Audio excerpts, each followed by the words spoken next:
Chers et compagnons d'âme, Ivoiriens, Ivoiriennes, chers amis de notre patrie bien-aimée, la Côte d'Ivoire, je suis le commandant Abdoulaye Fofana, officier supérieur de l'armée ivoirienne.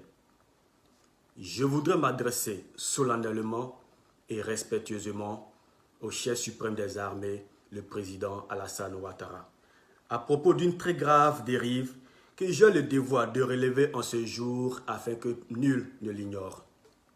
En effet, le président Ouattara a pris l'initiative de convoquer récemment, dans une réunion spéciale, les généraux de notre armée et les ex-comzones des forces nouvelles, pour leur confier sa candidature illégale à l'élection présidentielle 2020 et leur remettre de fortes sommes d'argent ayant pour but de les corrompre. Je proteste vigoureusement contre la distribution de centaines de millions aux généraux de l'armée et notamment aux ex-comzones. Tous ces individus qui se permettent de rouler sur l'or pendant que la base de notre armée est laissée pour compte font honte à l'éthique républicaine de la nation ivoirienne. Monsieur le Président de la République, chef suprême des armées, je suis un acteur de la crise post-électorale des années 2000 et celle de 2011. Je constate malheureusement la similitude des germes qui ont provoqué ces crises post-électorales terribles avec ce qui se passe en cette année 2020 en Côte d'Ivoire. On peut en effet percevoir la crispation et la frayeur des populations aux approches des élections. La mise en QRF de 400 gendarmes à la disposition du commandant supérieur de la gendarmerie. L'envoi à ces jours des derniers recrues à Akandje et qui seront mises à la disposition des unités commando après formation. Ce qui me fait rappeler mon histoire, car j'y suis aussi passé dans les années 2000 et je fus mis à la disposition de feu lieutenant Bokayapi aux approches des périodes électorales. Tout ce tohu-bohu, pour moi, est un déjà vu dans les années 2000 et 2010-2011. Est-ce qu'une armée républicaine doit être ainsi manipulée?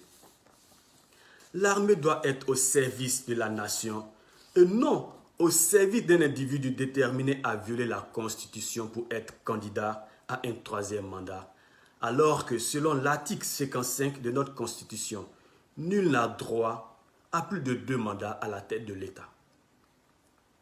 En donnant 100 millions et 50 millions aux généraux et aux officiers supérieurs, vous intronisez la corruption dans l'armée. Monsieur le Président, et vous divisez l'armée entre les privilégiés et la majorité des laissés pour compte. Que vont donc faire les soldats qui n'ont rien reçu? Que vont donc faire les soldats à qui vous avez promis une villa à chacun depuis plusieurs années et qui n'ont toujours pas reçu le toit promis? Que vont donc faire tous ces pauvres soldats qui tirent le diable par la queue et dont certains ne parviennent même pas à percevoir la quasi-totalité de leurs soldes à la BICI à cause de la mauvaise gestion du gouvernement? Savez-vous, Monsieur le Président, que les soldats dans nos casernes peinent à percevoir la ration normale? Savez-vous, Monsieur le Président, chef suprême des armées, que les commissariats de police ne perçoivent que 10 litres de gasoil pour la patrouille de 24 heures? Monsieur le Président, chef suprême des armées, que feront les familles des soldats disparus à Kafolo avec les 1 million que vous leur avez remis? Monsieur le Président, je me demande, est-ce que les opposants peuvent aussi convoquer les militaires pour leur parler de leur carrière politique, puisque vous vous êtes permis de mêler les militaires de la République à la défense de vos intérêts politiques personnels? Si chaque opposant appelle son groupe de militaires pour leur demander de soutenir sa candidature, n'est-ce pas la chienlit totale que vous auriez ainsi provoquée dans notre pays? Lorsque vous étiez opposant, avez-vous une seule fois accepté que les chefs d'État au pouvoir utilisent l'armée pour vous empêcher d'être candidat? N'avez-vous pas soutenu notre rébellion dans ce pays parce qu'on vous avait exclu du jeu politique à travers la Constitution de 2000? Monsieur le Président, vous avez oublié ce que nous avons souffert pour vous, ce que nous avons souffert pour vous dans ce pays? Monsieur le Président, chef suprême des armées, comment voulez-vous que les soldats vous respectent quand vous plongez dans la corruption des généraux et de certains ex-comzones? Comment voulez-vous que cette armée vous respecte quand vous entretenez gracieusement des miliciens arrogants alors que l'armée républicaine est dans la galère et peut se faire tuer bêtement comme nos frères ont été sacrifiés en juin dernier à Kafolo? Monsieur le Président, vous êtes complètement sorti de votre mission républicaine. Monsieur le Président, vous avez trahi l'armée ivoirienne. Monsieur le Président, vous avez trahi la nation ivoirienne. Nous n'avons plus confiance en vous. Vos intérêts ne sont pas ceux de notre pays. Voilà pourquoi, moi, commandant Abdoulaye Fofana, je demande à tous les membres des forces de défense et de sécurité de Côte d'Ivoire de refuser de brutaliser, de mater et de tirer sur la population civile à votre demande, qui sont nos parents.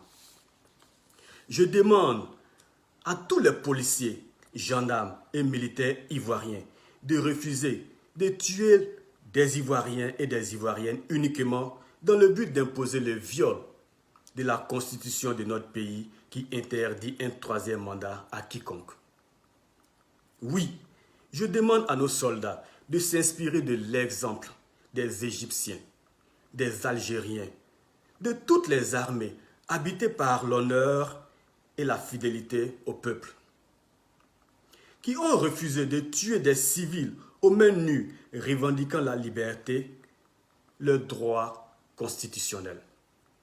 L'armée ivoirienne doit protéger le peuple ivoirien.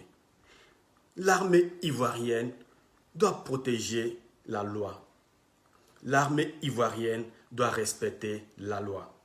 L'armée ivoirienne doit refuser de servir la guerre du régime RHDP contre le peuple ivoirien. L'armée ivoirienne doit garantir la paix, la justice, la liberté, la dignité de toutes les personnes vivant sur le sol ivoirien. Soyons dignes, soyons courageux, soyons inébranlables. J'attire l'attention de mes ancêtres, de mes anciens, de mes promotionnaires et de mes subalternes, que notre règlement militaire nous dit ceci, et je cite: « Aucun soldat n'est obligé d'exécuter un ordre donné par son supérieur si cet ordre engage sa responsabilité pénale. » Je répète, aucun soldat n'est obligé d'exécuter un ordre donné par son supérieur si cet ordre engage sa responsabilité pénale. Monsieur le Président de la République, nous les militaires, nous refusons catégoriquement de nous associer à une pratique qui engendre la déstabilisation de notre pays, car l'histoire nous jugera demain. Le rôle de l'armée est de défendre l'intégrité du territoire national face aux agressions extérieures, tout en assurant aussi la paix à l'intérieur des frontières. Par conséquent, aucun militaire ne doit trahir son honneur, serment et sa crédibilité vis-à-vis de sa nation pour qui que ce soit. Car son objectif premier est de servir et protéger son peuple sans distinction de race, région, origine, ethnie et religion. Monsieur le Président de la République, chef suprême des armées, nul ne doit entreprendre une action qui ne répond pas aux intérêts du pays. Le bien-être de notre nation passe avant tout. Monsieur le Président, nous sommes bien sans ignorer que vous avez la possibilité, à partir de votre résidence, de vous rendre au Bima, à Assini et au Ghana, en passant par la Lagune. Nous vous conseillons ardemment de respecter la vie, la paix, la justice, la souveraineté et la dignité du peuple de Côte d'Ivoire. Avant de mettre un thème à mon intervention, comme par rituel, je salue mon père spirituel, je salue le général, mes devoirs, mon général. Je salue l'armée ivoirienne, je salue le vaillant peuple ivoirien. Bonne fête de l'indépendance à la nation ivoirienne. Vive la République, vive la Côte d'Ivoire. Commandant Fofana Abdoulaye. À bientôt.